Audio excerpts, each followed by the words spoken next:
آیت نمبر 34۔ اے ایمان والو، اہل کتاب کے اکثر علماء اور درویشوں کا حال یہ ہے کہ وہ لوگوں کا مال باطل طریقوں سے کھاتے ہیں، یعنی نذرانے لوٹتے ہیں، فتوے بیچتے ہیں اور اپنی طرف سے دینیں ایجاد کر کے انہیں دیتے ہیں۔ دین کے نام پر طرح طرح کی رسمیں انہوں نے گھڑ لی ہیں جس سے یہ دنیاوی فائدے حاصل کر سکے، اور انہیں اللہ کی راہ سے روکتے ہیں، یعنی اصل کام نہیں کرنے دیتے، اصل جگہ خرچ کرنے نہیں دیتے۔ دردناک سزا کی خوشخبری دو ان کو جو سونے اور چاندی جمع کر کے رکھتے ہیں اور انہیں اللہ کی راہ میں خرچ کرتے ہیں۔ زکوٰۃ ادا نہ کرنے والے کی سزا بیان کی جا رہی ہے۔ ایک دن آئے گا کہ اسی سونے اور چاندی پر جہنم کی آگ دہکائی جائے گی اور پھر اسی سے ان لوگوں کی پیشانیوں، پیٹھوں اور پہلوؤں کو داغا جائے گا، یعنی جو لوگ اپنے مال کی زکوٰۃ نہ دیں، قیامت کے دن وہ مال جہنم میں تپا کر مالداروں کے چہرے پر، پیٹھوں پر اور پہلوؤں پر لگایا جائے گا۔ کہا جائے گا یہ ہے وہ خزانہ جو تم نے اپنے لیے جمع کیا، لو اب اپنی سمیٹی ہوئی دولت کا مزہ چکھو۔ اسی طرح حدیث میں آتا ہے، صوبان رضی اللہ عنہ سے مروی ہے، رسول اللہ صلی اللہ علیہ وسلم نے فرمایا، جس نے اپنے بعد خزانہ چھوڑا اس کے لیے قیامت کے دن اسی کی مانند ایک گنجا سانپ ہوگا اور اس پر دو نقطے ہوں گے۔ وہ اس کا پیچھا کرے گا تو وہ کہے گا تو کون ہے؟ وہ کہے گا میں تیرا خزانہ ہوں جو تو اپنے پیچھے چھوڑ گیا تھا۔ وہ اس کا پیچھا کرتا رہے گا یہاں تک کہ اس کے ہاتھ کو اپنا لقمہ بنا لے گا اور اس کو چبانے لگ جائے گا، پھر اسی طرح اس کے سارے بدن کو چبا ڈالے گا۔ صحیح ترغیب و ترہیب کی حدیث ہے، استغفر اللہ۔ یعنی اس کا کانٹا جب صرف جبڑوں تک نہیں ہوگا کاٹنا، وہ سانپ سارے جسم کو ڈسے گا، اور وہ سانپ کیا ہے؟ مال، جس کی زکوٰۃ نہ دی جائے۔ ان عدت الشہور عند اللہ اثنا عشر شہرا فی کتاب اللہ، حقیقت یہ ہے کہ مہینوں کی تعداد جب سے اللہ نے آسمان اور زمین کو پیدا کیا ہے اللہ کے نوشتے میں 12 ہی ہے، یعنی یہ 12 مہینے ہم نے نہیں بنائے، اللہ نے بنائے ہیں، اور ان میں سے 4 مہینے حرام ہیں، یہی ٹھیک ضابطہ ہے، لہٰذا ان 4 مہینوں میں اپنے اوپر ظلم نہ کرو۔ وہ 4 مہینے کون سے ہیں؟ رجب، ذی القعدہ، ذی الحجہ، محرم۔ ان مشرکوں سے سب مل کر لڑو جس طرح وہ سب مل کر تم سے لڑتے رہے، اور جان رکھو کہ اللہ متقیوں کے ساتھ ہے۔ نسی تو کفر میں ایک مزید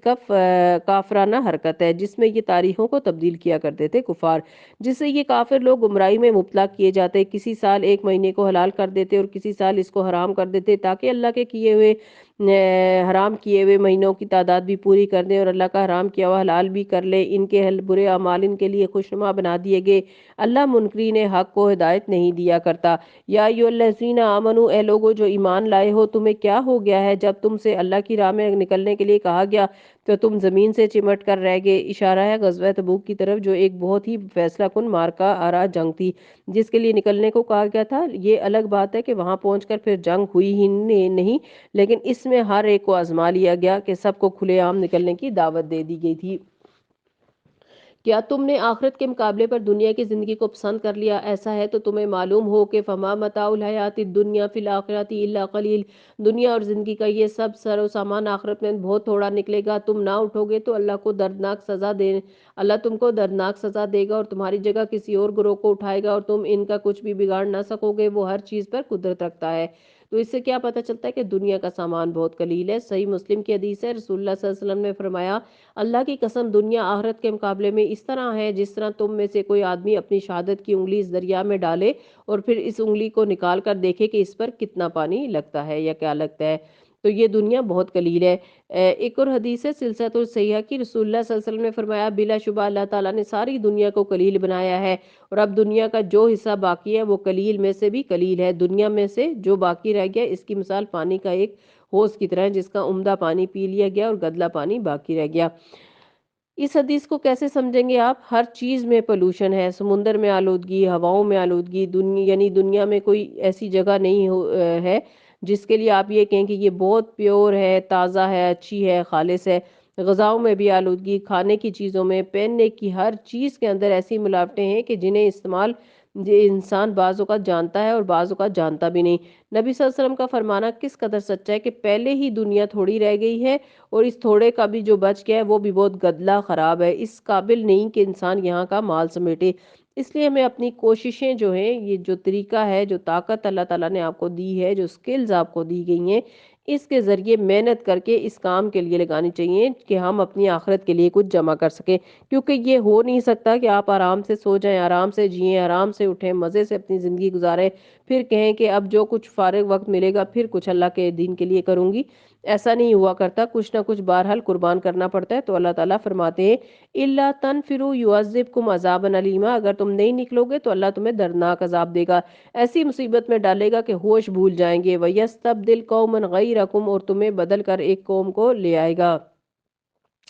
تو اللہ تعالیٰ اگر لوگ پیدا کر دے گا اور لوگ پیدا کر دے گا تو منہ موڑتے ہو تو تم منہ موڑ جاؤ، اللہ تعالیٰ کے دین کو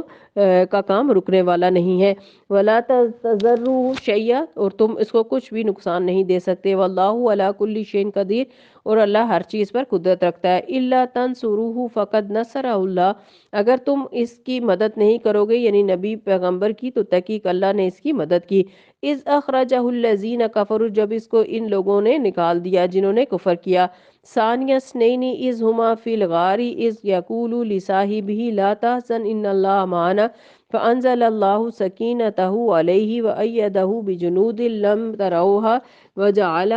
کلمۃ الذین کفروا السفلی وکلمۃ اللہ ہی العلیٰ واللہ عزیز حکیم، جب وہ صرف دو میں کا دوسرا تھا۔ اشارہ ہے غار ثور کی طرف، جب نبی صلی اللہ علیہ وسلم ہجرت کے بعد پناہ لیے ہوئے تھے سیدنا ابو بکر رضی اللہ عنہ کے ساتھ۔ جب وہ دونوں غار میں تھے وہ اپنے ساتھی سے کہہ رہا تھا غم نہ کر، اللہ ہمارے ساتھ ہے، کیونکہ سیدنا ابو بکر صدیق رضی اللہ عنہ کو بہت فکر لگی ہوئی تھی کہ کیونکہ کفار بہت قریب پہنچ گئے تھے۔ اس وقت اللہ نے ان پر اپنی طرف سے سکون قلب نازل کیا، ورنہ ایسے موقع پر پینک شکار ہو جاتا ہے انسان، پینک کا افراتفری ہو جاتی ہے، انسان ریئیکشن کے طور پر کچھ بھی غلط کر سکتا ہے۔ اور اس کی مدد ایسے لشکروں سے کی جو تمہیں نظر نہ آتے تھے، اور کافروں کا بول نیچا کر دیا، اور اللہ کا بول تو اونچا ہی ہے، اللہ زبردست دانا اور بینا ہے۔ نکلو خواہ ہلکے ہو یا بوجھل، اور خواہ یہاں پر جو لشکروں کی بات کی گئی تو جیسے کہ اس غار جس میں نبی صلی اللہ علیہ وسلم اور صدیق اکبر موجود تھے، اس غار کے باہر مکڑیوں نے فوراً آ کے جالا بن دیا، اور ایسے لگتا تھا جیسے صدیوں سالوں سے اس غار کے پاس بھی کوئی نہیں گیا۔ اور اس کے علاوہ بعض روایات میں آتا ہے کہ کبوتری بھی آئی جس نے آ کر انڈے دیے، گھونسلہ بنایا، انڈے دیے، اور یہ سارا سلسلہ اس طرح سے تھا جیسے اس غار کی طرف کبھی کوئی آیا ہی نہ ہو۔ تو یہ سارے لشکر تھے جو اللہ کے حکم سے نبی صلی اللہ علیہ وسلم اور ابو بکر صدیق کی مدد کو آئے تھے۔ نکلو خواہ ہلکے ہو یا بوجھل، اور جہاد کرو اللہ کی راہ میں اپنے مالوں اور اپنی جانوں سے، یہ تمہارے لیے بہتر ہے اگر تم جانو، یعنی جان بھی لگاؤ اور مال بھی۔ مال کمانے کے لیے مت جاؤ، مال لگا کر جاؤ اور آخرت کماؤ۔ لو کانا ارزن قریباً و سفرن قاصدن، اے نبی صلی اللہ علیہ وسلم اگر فائدہ سہل حصول ہوتا اور سفر ہلکا ہوتا تو وہ ضرور تمہارے پیچھے چلنے پر آمادہ ہو جاتے، مگر ان پر تو یہ راستہ بہت کٹھن ہو گیا۔ اب وہ خدا کی قسم کھا کھا کر کہیں گے کہ اگر ہم چل سکتے تو یقیناً تمہارے ساتھ چلتے، وہ اپنے آپ کو ہلاکت میں ڈال رہے ہیں، اللہ خوب جانتا ہے کہ وہ جھوٹے ہیں۔ افاللہ عنک لما اذنت لہم، اے نبی صلی اللہ علیہ وسلم اللہ آپ کو معاف کر دے، آپ نے کیوں انہیں اجازت دے دی؟ آپ کو چاہیے تھا کہ خود انہیں رخصت نہ دیتے، تاکہ آپ پر کھل جاتا کہ کون لوگ سچے ہیں، اور جھوٹوں کو بھی آپ جان لیتے۔ جب نبی صلی اللہ علیہ وسلم غزوہ تبوک کے لیے تیاری کر رہے تھے تو منافقین جھوٹے بہانے کر کر کے اجازت لے رہے تھے کہ تاکہ ہمیں ان کے ساتھ نہ جانا پڑے، اور نبی صلی اللہ علیہ وسلم ہر ایک کا عذر قبول کر رہے تھے۔ اچھا تمہارا یہ مسئلہ ہے، کوئی کہتا میری طبیعت ٹھیک نہیں تو کہتے اچھا جاؤ کوئی بات نہیں، کوئی کہتا میری بیوی ٹھیک نہیں تو کہتے جاؤ کوئی بات نہیں، میرے بچے بیمار ہیں اچھا جاؤ ٹھیک ہے، ہر ایک الگ الگ بہانے لے کر آیا کہ ہم ساتھ نہیں جا سکتے۔ تو آپ صلی اللہ علیہ وسلم نے ان کے عذر قبول کر لیے، تو اللہ تعالیٰ فرماتے ہیں کہ آپ صلی اللہ علیہ وسلم نے ان کے عذر قبول نہ کرتے، پھر دیکھتے کہ ان میں سے سچا کون ہے۔ جو لوگ اللہ اور روز آخر پر ایمان رکھتے ہیں وہ تو کبھی تم سے یہ درخواست نہ کریں گے کہ انہیں اپنی جان و مال کے ساتھ جہاد کرنے سے معاف رکھا جائے، اللہ متقیوں کو خوب جانتا ہے۔ ایسی درخواستیں تو صرف وہی لوگ کرتے ہیں جو اللہ اور روز آخر پر ایمان نہیں رکھتے، جن کے دلوں میں شک ہے اور وہ اپنے شک ہی میں متردد ہیں۔ اس سے کیا پتہ چلتا ہے کہ دین کے کام میں کام چوری کرنے والا دراصل وہ ہے جس کا ایمان یا تو ہے ہی نہیں، یا کچا ہے، کمزور ہے، یا ہے تو شک والا ہے، یعنی شک سے خالی نہیں، نفاق کی ایک قسم میں مبتلا ہے۔ دیکھیے ہم کہتے ہیں کہ ہم اللہ تعالیٰ سے محبت کرتے ہیں، اللہ کے رسول صلی اللہ علیہ وسلم سے محبت کرتے ہیں، دین سے محبت کرتے ہیں، لیکن جب دین کا کوئی اہم کام ہوتا ہے تو اس وقت ہمارا طرز عمل کیا ہوتا ہے کہ اس کو چھوٹی سی مثال سے سمجھے کہ ہم اپنے بچے سے بہت محبت کرتے ہیں۔ اگر بچے کو بخار ہو جائے تو اس وقت ہمارا طرز عمل کیا ہوتا ہے، اس وقت ہمارے دل کی حالت کیا ہوتی ہے؟ اس وقت ہم اپنے سارے پروگرام کینسل کر کے بچے کے سرانے بیٹھیں گے، کیونکہ بچے کی محبت کا تقاضا ہے، لیکن ہم دین سے بھی محبت کرنے کا دعویٰ کرتے ہیں، اور جب دین کے لیے کوئی قربانی کرنی پڑتی ہے تو پھر ہمارا طرز عمل کیا ہوتا ہے؟ کیا ہم اس وقت ادھر سامنے لے کر آتے ہیں یا پھر قربانی کے درجے پر اس کام کو آگے بڑھاتے ہیں۔ تو امتحان سب کا ہوتا ہے، آئندہ بھی ہوتا رہے گا، اس لیے اللہ تعالیٰ سے دعا کرنی چاہیے کہ اللہ تعالیٰ ہمارے اندر سے ہر طرح کا نفاق دور کر دے، جس کی ہمیں خبر ہے یا جس کی ہمیں خبر نہیں، اور جب اللہ تعالیٰ کے راستے میں کسی قسم کی قربانی کرنی پڑے تو ہم عذر اور بہانے نہ تراشیں۔ اگر واقعی ان کا نکلنے کا ارادہ ہوتا تو وہ اس کے لیے کچھ تیاری کر لیتے، لیکن اللہ کو ان کا اٹھنا پسند ہی نہ تھا، اس لیے اللہ نے انہیں سست کر دیا اور کہہ دیا گیا کہ بیٹھے رہو بیٹھنے والوں کے ساتھ۔ اگر وہ تمہارے ساتھ نکلتے تو تمہارے اندر خرابی کے سوا کسی چیز کا اضافہ نہ کرتے، وہ تمہارے درمیان فتنہ پردازی کے لیے دوڑ دھوپ کرتے، اور تمہارے ایک گروہ کا حال یہ تھا کہ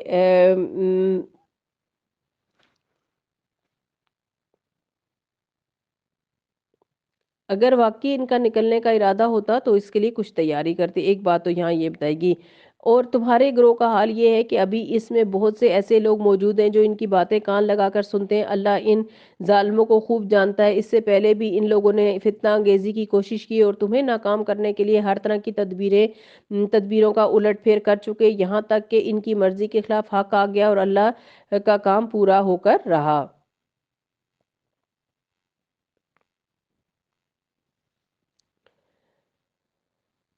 یعنی پچھلی جنگوں میں بھی ایسے لوگ موجود تھے جو جنگ تبوک کے موقع پر ہیں، لیکن اب تو یہ جنگ ایسی تھی کہ جس میں کوئی ایسا نہ بچا جس کا نفاق کھل کر سامنے نہ آ گیا، کیونکہ سخت قربانی کا وقت تھا۔ اللہ تعالیٰ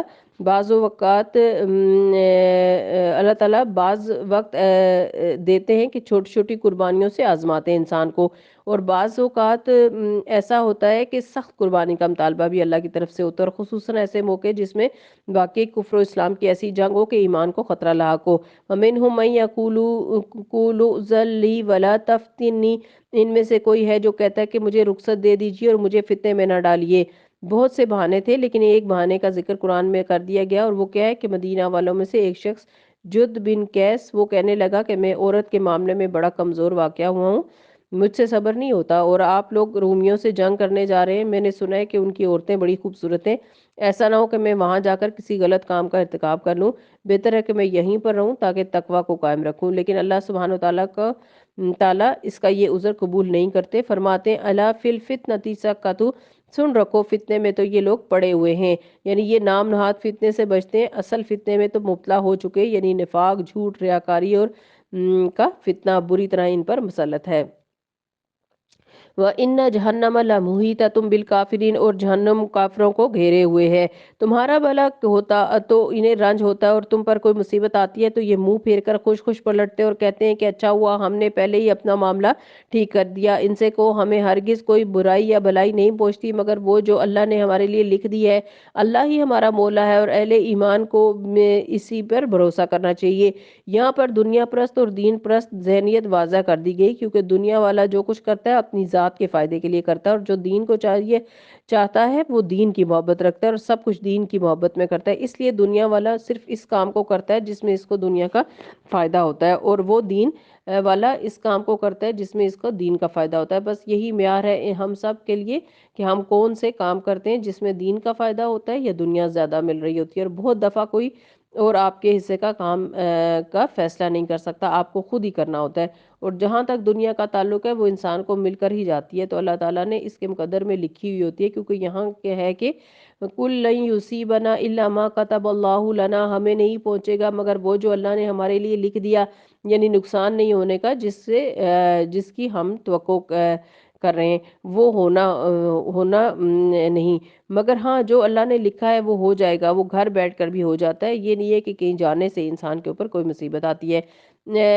ابن الدیلمی کہتے ہیں کہ میں ابن ابی کعب کے پاس حاضر ہوا اور ان سے کہا کہ میرے دل میں تقدیر سے متعلق کچھ شکوک و شبہات پیدا ہو گئی ہیں، آپ اس بارے میں مجھے کچھ بتائیے، شاید اللہ میرے دل سے ان مشتبہات کو نکال دیں۔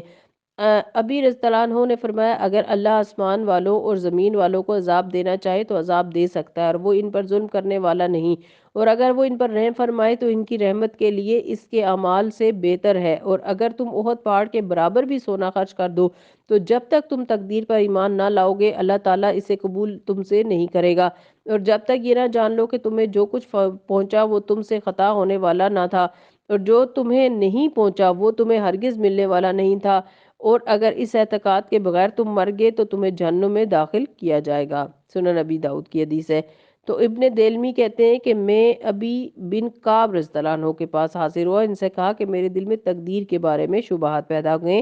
آپ تقدیر کے بارے میں مجھے بتائیں، شاید کہ اللہ تعالیٰ میرے دل سے ان شبہوں کو نکال دے۔ ابی نے فرمایا اگر اللہ آسمان والوں اور زمین والوں کو عذاب دینا چاہے تو دے سکتا ہے، اور ان پر ظلم نہیں کرنے والا، اس کی اپنی مخلوق ہے، جو چاہے کرے۔ آپ کی اپنی کوئی چیز ہے، اٹھائیں، پھینکیں، توڑیں، پھاڑیں، کاغذ، کوئی آپ کو پوچھ سکتا ہے کہ کیا ظلم کر رہے ہو اپنے کاغذ کے ساتھ، کیوں پھاڑ رہے ہو اس کو؟ آپ کی چیز ہے، کوئی ظلم نہیں کہے گا اس کو۔ تو ہم سب بھی اللہ تعالیٰ کے ہیں، انا للہ، ہم اللہ کے لیے نا۔ تو اللہ تعالیٰ جس کو جہاں چاہے رکھے، کوئی ظلم نہیں ہے، اس کی اپنی ملکیت ہے ہر چیز۔ فرمایا اگر ساری زمین والوں کو عذاب دے تو تب بھی ظلم کرنے والا نہیں، اگر سب پر رحم کرے تو اس کی رحمت سب کے اعمال سے زیادہ بہتر ہے۔ اور اگر تم احد پہاڑ برابر سونا خرچ کرو تو بھی جب تک تقدیر پر ایمان نہیں لاؤ گے، اللہ اسے تم سے قبول نہیں کرے گا۔ یعنی صدقہ خیرات بھی قبول نہیں، کیونکہ ایمان جو نہیں، تقدیر پر ایمان ایمان کا حصہ ہے۔ اور جب تک یہ نہ جان لو کہ تم کو جو پہنچا ہے وہ تم سے ختم ہونے والا نہیں، جس چور نے آنا تھا اس نے آنا ہی تھا، تم ہوتے یا نہ ہوتے۔ جو تمہیں نہیں پہنچا وہ تمہیں ہرگز ملنے والا نہیں، اور اگر اس اعتقاد کے بغیر تم مر گئے تو تم جہنم میں جاؤ گے۔ تمہیں تو یہ ہمارے ایمان کا حصہ ہے۔ کیا اللہ یصیبنا الا ما کتب اللہ، اس آیت کو انڈر لائن کر لیجئے۔ قل هل تربصون بنا الا احدى الحسنيين ونحن نتربص بكم ان يصيبكم الله بعذاب من عندي او بأيدينا، ان سے کہیے تو ہمارے معاملے میں جس چیز کے منتظر ہو وہ اس کے سوا اور کیا ہے کہ دو بھلائیوں میں سے ایک بھلائی، اور ہم تمہارے معاملے میں جس چیز کے منتظر ہیں وہ یہ ہے کہ اللہ خود تم کو سزا دیتا ہے یا ہمارے ہاتھوں سے دلواتا ہے۔ اچھا اب تم بھی انتظار کرو، ہم بھی انتظار کرتے ہیں۔ ان سے کہو انفقوا طوعا او کرہا، اپنے مال خواہ راضی خوشی خرچ کرو یا باکراہت، بہرحال وہ قبول نہ کیے جائیں گے، کیونکہ تم فاسق لوگ ہو۔ ان کے دیے ہوئے مال قبول نہیں ہونے کی وجہ کیا ہے کہ انہوں نے اللہ کے راستے کے، اللہ کے اور اس کے رسول سے کفر کیا۔ نماز کے لیے آتے ہیں تو کسمساتے ہوئے آتے ہیں، اور اللہ کی راہ میں خرچ کرتے ہیں تو بادل ناخواستہ خرچ کرتے ہیں، یعنی ناخوشی سے۔ یہ منافق کی علامات ہیں، یہ نماز میں سستی کرنا، مصیبت سمجھ کے پڑھنا، اور اللہ کے راستے میں دیتے ہوئے دل تنگ کرنا۔ ان کے مال و دولت اور ان کی کثرت اولاد کو دیکھ کر دھوکہ نہ کھاؤ، یعنی دنیا میں وہ کتنے ہی پھل پھول کر رہے ہوں، ان سے کبھی بھی دھوکہ نہ کھاؤ۔ اللہ تعالیٰ ان سے راضی ہے۔ اللہ تو یہ چاہتا ہے کہ انہی چیزوں کے ذریعے سے انہیں دنیا کی زندگی میں مبتلا عذاب کرے، یعنی انہیں مال کی محبت میں گرفتار کرے، پھر ان کے سامنے ان کا مال برباد ہو اور ان کو شدید ترین غم سے دوچار کرے، اور یہ جان بھی دیں تو انکار حق کی حالت ہی میں جان دیں، یعنی انہیں ایمان کی توفیق بھی نصیب نہ ہو۔ وہ اللہ کی قسمیں کھا کھا کر کہتے ہیں کہ ہم تم ہی میں سے ہیں، حالانکہ وہ ہرگز تم میں سے نہیں۔ اصل میں وہ ایسے لوگ ہیں جو تم سے خوفزدہ ہیں۔ اگر وہ کوئی جائے پناہ لے یا کوئی کھو یا گھس بیٹھنے کی جگہ تو بھاگ کر اس میں جا چھپیں۔ اے نبی صلی اللہ علیہ وسلم، ان سے بعض لوگ صدقات کی تقسیم میں تم پر اعتراض کرتے ہیں، اگر اس مال میں سے انہیں کچھ دے دیا جائے تو خوش ہو جائیں، اور نہ دیا جائے تو بگڑنے لگتے ہیں، کیونکہ یہ لوگ اصل میں مال کے پجاری ہیں، مال کی پرستش کرنے والے ہیں، درہم و دینار کے بندے، یا مال ہی کے لیے اللہ کی خاطر نکلتے ہیں۔ کسی کی طرف اشارہ ہے؟ منافقین کی طرف، جو اللہ تعالیٰ کے راستے میں جان و مال لگانے سے بھی کتراتے تھے، چھپتے پھرتے، اور اگر مجبوراً کہیں دینا پڑے تو مصیبت کے مارے دیتے، اور پھر اگر کہیں مال غنیمت ملتا تو انہیں نہ دیا جاتا تو ناراض ہوتے۔ فَإِنْ أُوتُوا مِنْهَا رَضُوا وَإِنْ لَمْ يُؤْتَوْا مِنْهَا إِذَا هُمْ يَسْخَطُونَ، پھر جب انہیں دیا جاتا تو وہ خوش ہوتے، اور اگر نہ دیا جاتا تو ناراض ہوتے تھے۔ نبی صلی اللہ علیہ وسلم نے فرمایا دینار اور درہم کا بندہ اور چادر کا بندہ ہلاک ہو جائے، اسے اگر دیا جائے تو خوش، اور اگر نہ دیا جائے تو ناراض ہو جاتا ہے، ہلاک ہو جائے، سرنگوں ہو جائے، جب اس کا کانٹا چبھے تو نہ نکالا جائے۔ صحیح بخاری کی حدیث ہے۔ یعنی ایسے لوگ کسی ہمدردی کے مستحق نہیں جو اللہ تعالیٰ کی راہ میں قربانیاں نہ کریں، یعنی اللہ تعالیٰ ایسی نفرت کرتے ہیں ان لوگوں سے جو اپنے لیے جیتے ہیں، صرف دنیاوی فائدوں کے لیے جیتے ہیں اور دین کے راستے میں کچھ نہیں دیتے۔ وَلَوْ أَنَّهُمْ رَضُوا مَا آتَاهُمُ اللَّهُ وَرَسُولُهُ وَقَالُوا حَسْبُنَا اللَّهُ سَيُؤْتِينَا اللَّهُ مِنْ فَضْلِهِ وَرَسُولُهُ إِنَّا إِلَى اللَّهِ راغبون۔ کیا اچھا ہوتا کہ اللہ اور اس کے رسول نے جو کچھ بھی انہیں دیا تھا اس پر وہ راضی رہتے اور کہتے کہ اللہ ہمارے لیے کافی ہے اور وہ اپنے فضل سے ہمیں بہت کچھ دے گا، اور اس کا رسول بھی ہم پر عنایت فرمائے گا، ہم اللہ ہی کی طرف نظر جمائے ہوئے ہیں۔ یعنی زکوٰۃ کے علاوہ جو مال حکومت کے خزانوں میں سے آئے گا، اس سے ہمیں فائدے کا موقع حاصل رہے گا۔ انما الصدقات للفقراء والمساکین والعاملین علیہا والمؤلفۃ قلوبہم وفی الرقاب والغارمین وفی سبیل اللہ وابن السبیل فریضۃ من اللہ واللہ علیم حکیم۔ یہ صدقات تو دراصل فقیروں اور مسکینوں کے لیے ہیں، ان لوگوں کے لیے جو صدقات کے کام پر مامور ہیں۔ زکوٰۃ کی تقسیم کا طریقہ بتایا جا رہا ہے کہ کہاں کہاں زکوٰۃ دی جائے گی، اور ان لوگوں کے لیے جن کی تالیف قلب مطلوب ہو، نیز یہ گردنوں کے چھڑانے اور قرض داروں کی مدد کرنے میں اور راہ خدا میں مسافر نوازی میں اور استعمال کرنے کے لیے ہیں، ایک فریضہ ہے اللہ کی طرف سے، اور اللہ سب کچھ جاننے والا اور دانا اور بینا ہے۔ اس سے یہ پتہ چلتا ہے کہ زکوٰۃ جو ہے وہ فقراء کا حق ہے۔ فقیر کون ہے؟ جن کے پاس کچھ نہ ہو۔ دوسرا مسکین جن کے پاس ہے مگر حاجت پوری نہیں ہوتی، ضرورت پوری نہیں ہوتی۔ تیسرے عاملین جو اسلامی حکومت کی طرف سے صدقات کی وصولی اور ان کے حساب کتاب پر مامور ہیں، حکومت کی طرف سے، کسی ادارے کی طرف سے نہیں۔ مؤلفۃ القلوب جنہیں اسلام کی طرف راغب کرنا مقصود ہو یا جو اسلام میں کمزور ہوں۔ وفر رکاب یعنی گردنیں آزاد کرنے میں، غلاموں کو آزادی دلانے میں یا قیدیوں کا فدیہ دے کر ان کو رہا کروانے میں۔ والغارمین جو مقروض ہو گئے ہوں یا جن کے اوپر ضمانت کا بوجھ ہو۔ وفی سبیل اللہ اور دعوت اس دین اور جہاد فی سبیل اللہ کی مد میں۔ وابن سبیل مسافر جو حالت سفر میں ضرورت مند ہو جائے، خواہ اپنے مکان پر غنی ہی کیوں نہ ہو، تو ان سب کے لیے ہیں، اور یہ اللہ کی طرف سے فریضہ ہے زکوٰۃ کے مستحق تمام افراد یا مد میں۔ انہی میں سے کچھ لوگ ہیں جو اپنی باتوں سے نبی صلی اللہ علیہ وسلم کو دکھ دیتے اور کہتے ہیں کہ یہ شخص کانوں کا کچا ہے۔ یہ ہیں منافق جو اپنے رہنما پر، لیڈر پر کوئی اعتماد نہیں کرتے، پیٹھ پیچھے غیبت کرتے ہیں اور آپ صلی اللہ علیہ وسلم کے اندر نعوذ باللہ ایسے نقص نکالتے جو آپ صلی اللہ علیہ وسلم کے اندر نہیں تھے۔ کہو تمہاری بھلائی کے لیے ایسا ہے، اللہ پر ایمان رکھتا ہے اور اہل ایمان پر اعتماد کرتا ہے، اور سراسر رحمت ہے ان لوگوں کے لیے جو تم میں سے ایماندار ہیں، اور جو لوگ اللہ کے رسول کو دکھ دیتے ہیں ان کے لیے دردناک سزا ہے۔ یہ لوگ تمہارے سامنے قسمیں کھاتے ہیں اور تاکہ تمہیں راضی کر دیں، حالانکہ اگر یہ مومن ہیں تو اللہ اور اس کے رسول زیادہ حقدار ہیں کہ یہ ان کو راضی کرنے کی فکر کریں۔ کیا انہیں معلوم نہیں ہے کہ جو اللہ اور اس کے رسول کا مقابلہ کرتا ہے اس کے لیے دوزخ کی آگ ہے جس میں وہ ہمیشہ رہے گا؟ یہ بہت بڑی رسوائی ہے، یعنی ذلت کی بات ہے، شرمندگی کی بات ہے کہ کوئی اس دن آگ میں ڈال کر ذلیل کیا جائے۔ یہ منافق ڈر رہے ہیں کہ کہیں مسلمانوں پر کوئی ایسی صورت نازل نہ ہو جائے جو ان کے دلوں کے بید کھول کر رکھ دے۔ اے نبی صلی اللہ علیہ وسلم ان سے کہو کہ مذاق اڑاؤ، اللہ اس چیز کو کھول دینے والا ہے جس کے کھل جانے سے تم ڈرتے ہو۔ اگر ان سے پوچھو کہ تم کیا باتیں کر رہے ہو تو جھٹ کہیں گے کہ ہم تو ہنسی مذاق اور دل لگی کر رہے ہیں۔ یعنی جب اللہ تعالیٰ کے دین یا نبی صلی اللہ علیہ وسلم کے بارے میں یا مسلمانوں کے بارے میں بری بری باتیں پیٹھ پیچھے کرتے چھپ چھپ کے، تو جب ان سے پوچھا جاتا کہ کیا کرتے ہو تو کہتے ہیں ہم تو ایسے ہی بس دل لگی کر رہے ہیں، جسٹ فور کڈنگ، مذاق کر رہے ہیں۔ ان سے کہو کہ تمہاری ہنسی دل لگی اللہ اور اس کی آیات اور ان کے رسول ہی کے ساتھ تھی۔ ہنسنے کے لیے، لطیفوں کے لیے، مذاق اڑانے کے لیے تمہیں صرف دین ہی ملا تھا، کیا دین ہی رہ گیا کہ اس کا مذاق اڑایا جائے؟ اب عذر نہ تراشو، تم نے ایمان لانے کے بعد کفر کیا، اگر ہم نے تم میں سے ایک گروہ کو معاف کر بھی دیا تو دوسرے گروہ کو تو ہم ضرور سزا دیں گے کیونکہ وہ مجرم ہیں۔ یعنی کم عقل لوگ تو شاید معاف کر بھی دیے جائیں جو دیکھا دیکھی ہنسی میں شریک ہو گئے، لیکن جو اصل سرغنے ہیں ان کی تو پکڑ ہوگی، یعنی جو شروعات کرنے والے ہیں کسی بھی چیز کی، جو جان بوجھ کے ایسے کام کرتے ہیں۔ المنافقون والمنافقات بعضهم من بعض یامرون بالمنکر وینہون عن المنکر ویقبضون ایدیہم نسوا اللہ فنسیہم ان المنافقین هم الفاسقون۔ منافق مرد اور منافق عورتیں سب ایک دوسرے کے ہم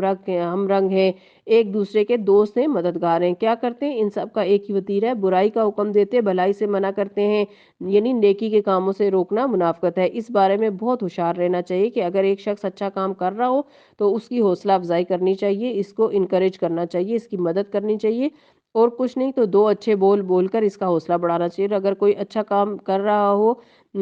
تو اس کی حوصلہ شکنی ہو جائے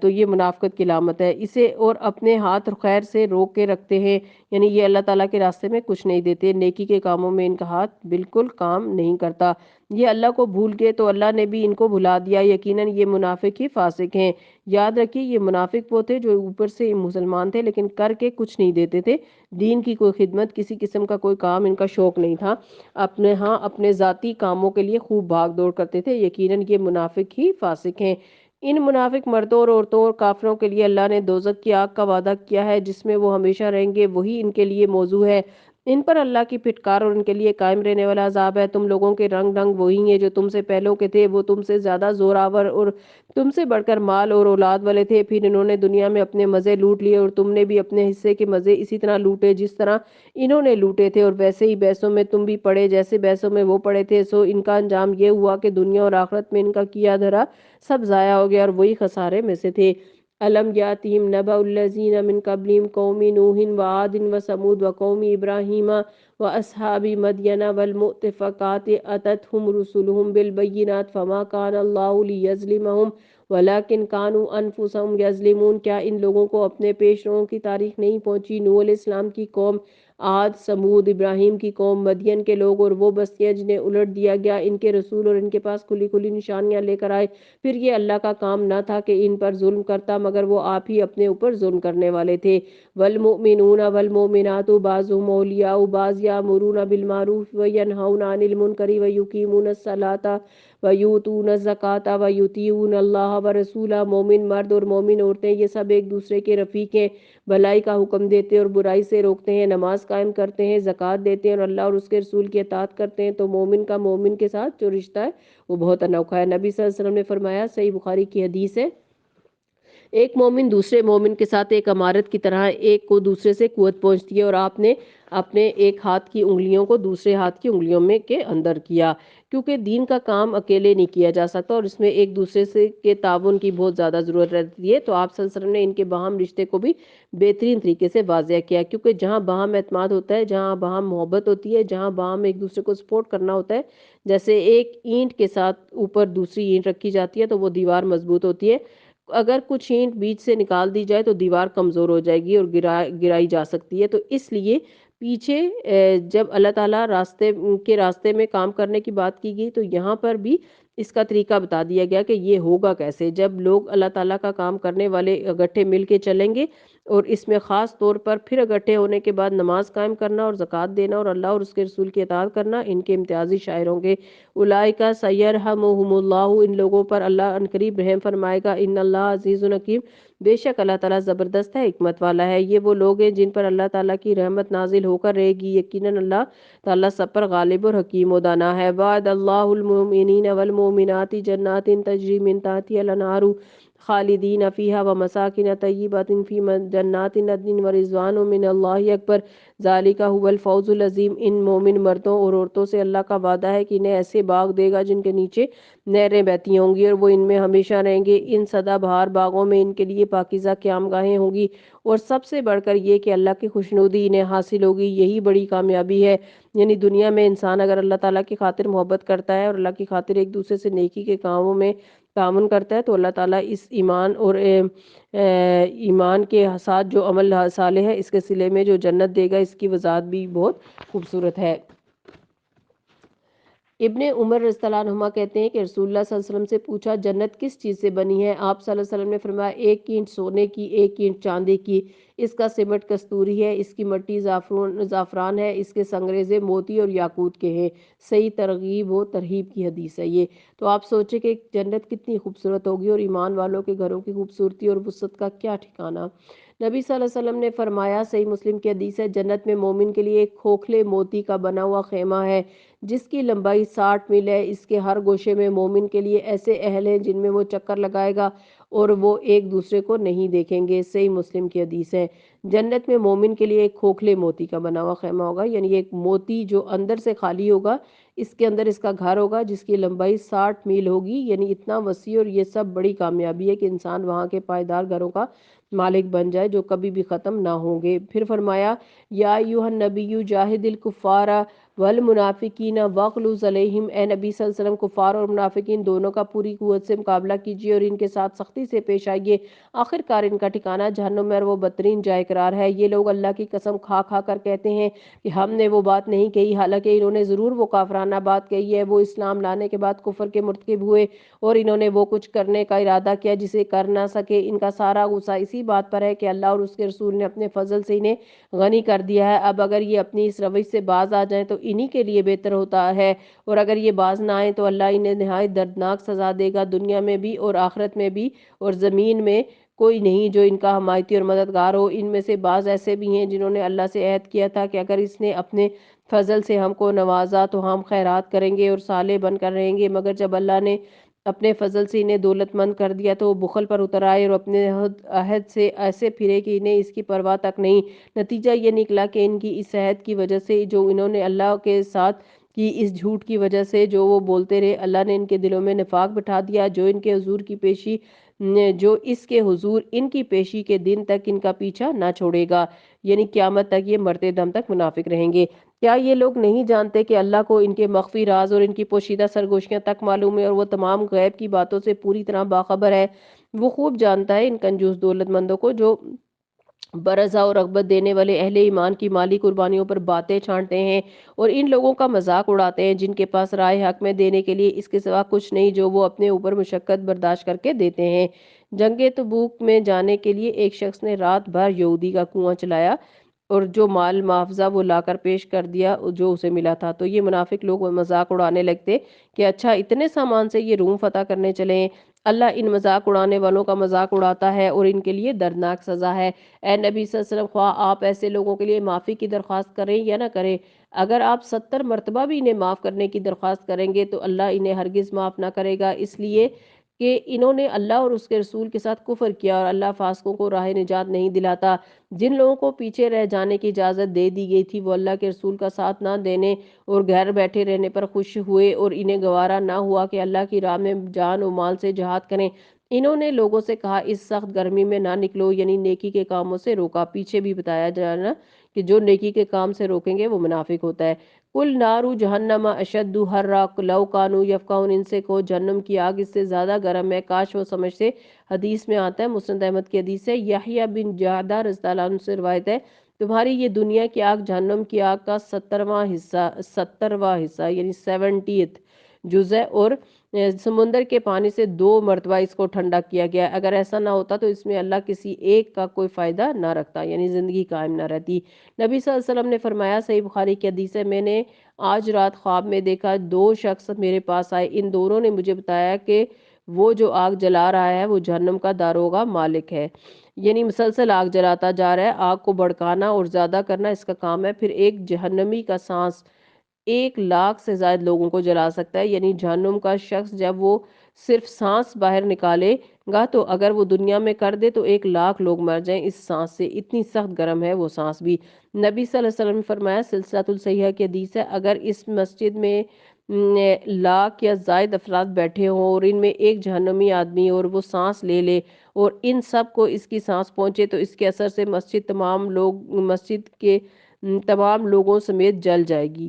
تو اسی لیے فرمایا کل نارو جہنم اشد حرا، کہہ دیجئے جہنم کی آگ اس سے زیادہ گرم اور کاش کہ وہ سمجھتے۔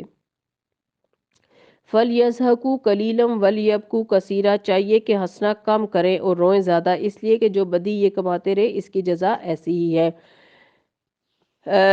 تو فَلْيَضْحَكُوا قَلِيلًا فَلْيَبْكُوا كَثِيرًا، چاہیے کہ کم ہنسیں اور روئیں زیادہ۔ اگر اللہ ان کے درمیان تمہیں واپس لے جائے اور آئندہ ان میں سے کوئی گروہ جہاد کے لیے نکلنے کی آپ صلی اللہ علیہ وسلم سے اجازت مانگے تو صاف کہہ دینا کہ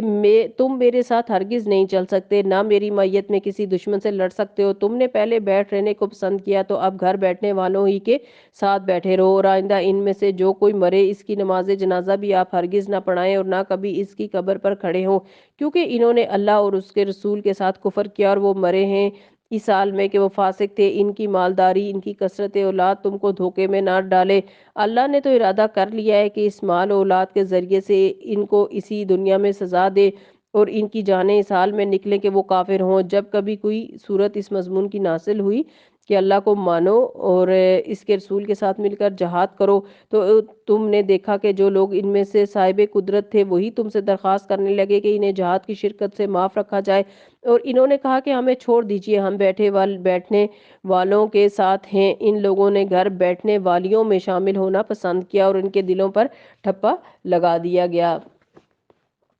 جو لوگ نیکی کے کام میں پیچھے رہتے ہیں اور بار بار پیچھے رہتے ہیں، پھر اللہ تعالیٰ ان سے آگے بڑھنے کی صلاحیت ہمیشہ کے لیے چھین لیتے ہیں، اس لیے ان کی سمجھ میں اب کچھ نہیں آتا۔ آپ دیکھ رہے ہیں کہ بار بار اس صورت میں منافقین کی صفت بیان ہو رہی ہے، اور وہ کیا صفت ہے؟ لا یفقہون، یہ تیسری بار آ رہا ہے کہ ان کے اندر کوئی سمجھ بوجھ نہیں۔ بظاہر تو وہ سب سے بڑے عقل مند اور چلاک لگتے ہیں، لیکن دین کے معاملے میں کوئی سمجھ نہیں اور نہ سمجھ ہے۔ اور سورہ بقرہ کے شروع میں بھی منافقین کے بارے میں کہا گیا تھا کہ یہ بے وقوف ہیں، لا یعلمون لا یشرون ما یشورون، تو لا شعوری جو ہے یا نہ سمجھی جو ہے وہ معمولی بات نہیں ہوتی۔ انسان کو نہ سمجھی سے باہر نکلنا چاہیے اور دین کے معاملے میں اپنی سمجھ بوجھ کو بڑھانا چاہیے، بخلاف اس کے کہ رسول اللہ صلی اللہ علیہ وسلم نے اور ان لوگوں نے جو رسول کے ساتھ ایمان لائے تھے اپنی جان و مال سے جہاد کیا، اور اب ساری بھلائیاں انہی کے لیے ہیں اور وہی فلاح پانے والے ہیں۔ اللہ نے ان کے لیے ایسے باغ تیار کر رکھے ہیں جن کے نیچے نہریں بہہ رہی ہیں، ان میں وہ ہمیشہ رہیں گے۔ یہ ہے عظیم الشان کامیابی۔ بدوی عربوں میں سے بھی بہت سے لوگ آئے ہیں جنہوں نے عذر کیے تاکہ انہیں بھی پیچھے رہ جانے کی اجازت دے دی جائے۔ اس طرح بیٹھ رہے وہ لوگ جنہوں نے اللہ اور اس کے رسول سے ایمان کا جھوٹا عہد کیا، یعنی زبان سے کہا لا الہ الا اللہ محمد رسول اللہ، لیکن جب عمل کی باری آئی تو کھوٹے سکے ثابت ہوئے۔ ان بدویوں میں سے جن جن لوگوں نے کفر کا طریقہ اختیار کیا، عنقریب وہ دردناک سزا سے دوچار ہوں گے۔ ضعیف اور بیمار لوگ اور وہ لوگ جو شرکت جہاد کے لیے راہ نہیں پاتے، اگر پیچھے رہ جائیں تو کوئی حرج نہیں، جبکہ وہ اخلاص دل کے ساتھ اللہ اور اس کے رسول کے وفادار ہوں۔ ایسے محسنین پر اعتراض کی کوئی گنجائش نہیں، اللہ درگزر کرنے والا اور رحم فرمانے والا ہے۔ اسی طرح ان لوگوں پر بھی کوئی اعتراض کا موقع نہیں ہے جنہوں نے خود آ کر تم سے درخواست کی تھی کہ ہمارے لیے سواریاں بہم پہنچائیں، اور جب آپ نے کہا کہ میں تمہارے لیے سواریوں کا انتظام نہیں کر سکتا